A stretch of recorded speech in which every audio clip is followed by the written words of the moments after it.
Hello students, welcome back to my channel Shipra classes. कैसे हैं आप सब लोग? आई होप आप सब अच्छे होंगे और आपकी तैयारी भी अच्छी चल रही होगी। देखिए स्टूडेंट्स, टाइम अभी बहुत कम रह गया है। 1 बाय 1 डेज ख़त्म होते जा रहे हैं। तो प्लीज़ मैं आपको रोज़ यही एडवाइस देती हूँ कि टाइम पर फोकस कीजिए, अपने पढ़ने के टाइम को इंक्रीज़ कीजिए। अगर आप का टाइम जितना भी आपका शेड्यूल है 2 घंटे 3 घंटे का, तो उसको बढ़ा के 4 घंटे कर दीजिए।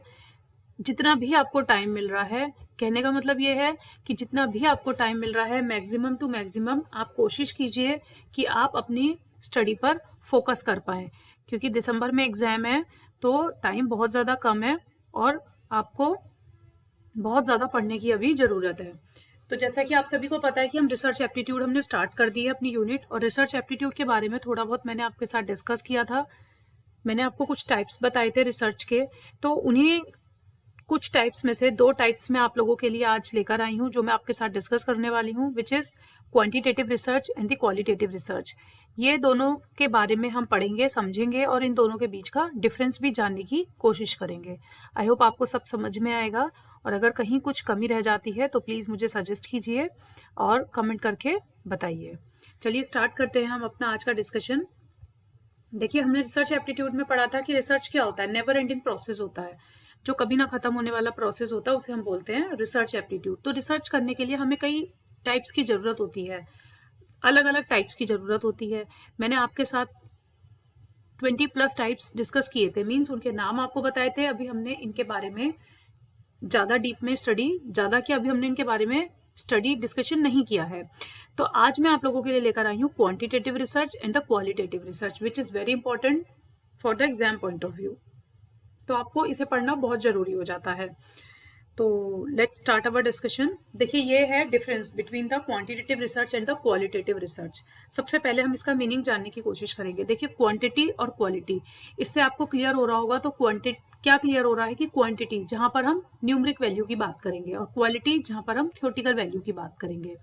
मीन्स जैसे कि जहाँ पर हम बात कर रहे हैं कि हाउ, कैसे हुआ, और अगर हम बात करें कि न्यूमरिक वैल्यू में जब हम बात करेंगे तो क्वांटिटी की बात होगी, और जब हम थ्योरी की सब्जेक्ट मैटर पे बात करेंगे तो क्वालिटी की बात होगी।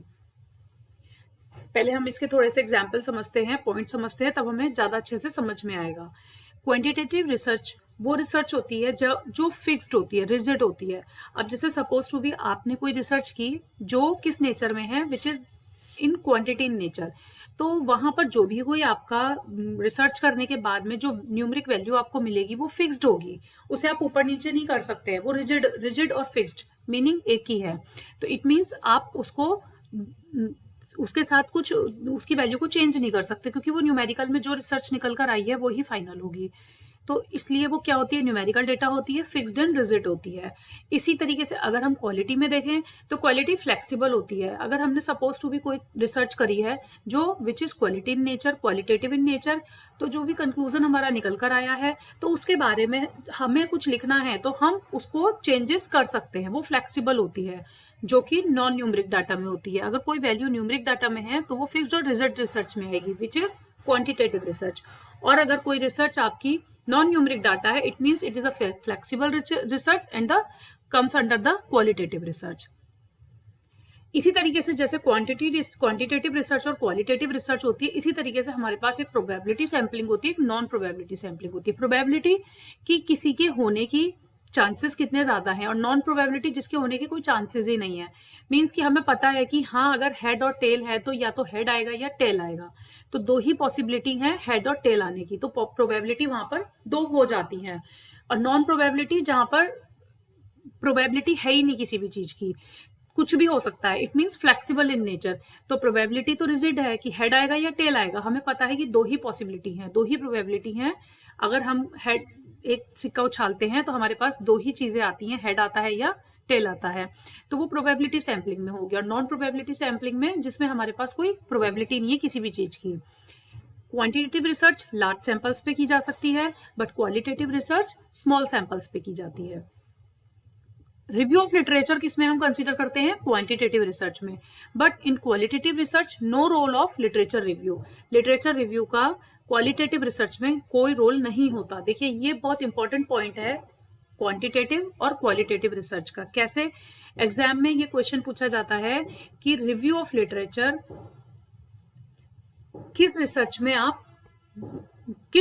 में आप रिव्यू ऑफ लिटरेचर को ज्यादा अहमियत देते हैं, या रिव्यू ऑफ लिटरेचर किस रिसर्च में किया जाता है। तो आपको 4 ऑप्शन दे देंगे, like quantitative research, qualitative research, action research, deductive research, कोई भी 4 ऑप्शंस दे दिए। तो आपको वहां पर क्या लिखना है? रिव्यू ऑफ लिटरेचर को क्वांटिटेटिव रिसर्च।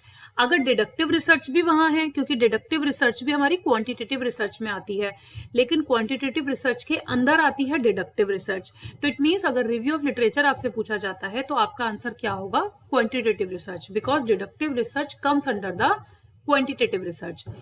तो मैंने आपको क्या बताया कि रिव्यू ऑफ लिटरेचर का रोल कहाँ होता है? क्वांटिटेटिव रिसर्च में। क्वालिटेटिव रिसर्च में लिटरेचर रिव्यू का कोई रोल नहीं होता। इसी तरीके से हमारे पास 2 रिसर्च और होती है, deductive and inductive.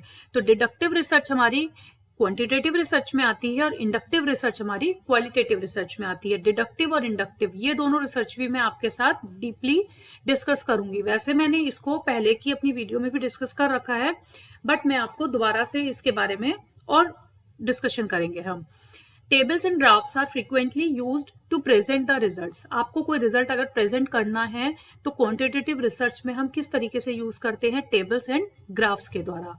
But qualitative research में जो इंफॉर्मेशन हम प्रोवाइड करते हैं या जो इंफॉर्मेशन हमें मिलती है, क्वालिटेटिव जो इंफॉर्मेशन आती है वो can not B graph. Quality में अगर आपके पास कोई इंफॉर्मेशन आ रही है तो आप उसको ग्राफिकली नहीं रिप्रेजेंट कर सकते ना। क्यों? क्योंकि जो टेबल्स और ग्राफ्स हम बनाते हैं उसके लिए हमें न्यूमेरिकल वैल्यू की जरूरत होती है, और न्यूमेरिकल वैल्यू हमें कहाँ से मिलती है? क्वांटिटेटिव रिसर्च से। इसलिए जो टेबल्स और ग्राफ्स यूज किए जाते हैं वो किसके रिजल्ट में यूज किए जाते हैं? क्वांटिटेटिव रिसर्च में। But in qualitative information can not be graphed. Quantitative research structured होती है और क्वालिटेटिव रिसर्च अनस्ट्रक्चर्ड होती है। कैसे? क्योंकि क्वांटिटेटिव रिसर्च में आपको पता है कि आपके पास ये न्यूमेरिकल वैल्यू है, हमारा ये फाइनल आंसर है, ये फिक्स्ड है, तो वो कहीं ना कहीं स्ट्रक्चर्ड होती है, सब कुछ प्री प्लान होता है। बट क्वालिटी में जब वो फ्लेक्सिबल है तो आप उसको आगे पीछे कर सकते हो, मूव ऑन कर सकते हो। फ्लेक्सिबल है, फ्लेक्सिबल का मीनिंग क्या होता है? फ्लेक्सिबल का मीनिंग यही तो होता है कि जैसी सिचुएशन हो उस सिचुएशन में अपने आप को कन्वर्ट कर लेना, फ्लेक्सिबल हो जाना। तो वो अनस्ट्रक्चर्ड होती है कि आप कभी भी कैसे भी रिसर्च उसमें यूज कर सकते हो। क्वांटिटेटिव रिसर्च टॉप डाउन या डाउनवर्ड रिसर्च कहलाती है, और क्वालिटेटिव रिसर्च बॉटम अप या अपवर्ड रिसर्च कहलाती है। कैसे? क्वांटिटेटिव में ऊपर से नीचे की तरफ आते हैं। क्यों? क्योंकि हम क्या करते हैं क्वालिटेटिव में हम इनिशियल अंडरस्टैंडिंग को समझने की कोशिश करते हैं, इसलिए हम नीचे से ऊपर की तरफ जाते हैं, बॉटम से ऊपर की तरफ जाते हैं। बट क्वांटिटेटिव रिसर्च में हम टॉप से डाउन की तरफ जाते हैं, क्योंकि हम फाइनल रिजल्ट को पहले देखते हैं कि फाइनल रिजल्ट हमारा क्या है, उस पर ही सब कुछ डिपेंड होता है। तो इसलिए quantitative research is just top down और downward research, and the qualitative research is the bottom up और अपवर्ड रिसर्च। आई होप आपको इनके बीच का डिफरेंस समझ में आया होगा, क्वांटिटेटिव रिसर्च और क्वालिटेटिव रिसर्च का मीनिंग समझ में आया होगा। आज हम सिर्फ यही डिस्कस करने वाले थे। क्यों? क्योंकि अगर मैं और ज्यादा आपके साथ डिस्कस करूंगी तो सब हौच पौच हो जाएगा।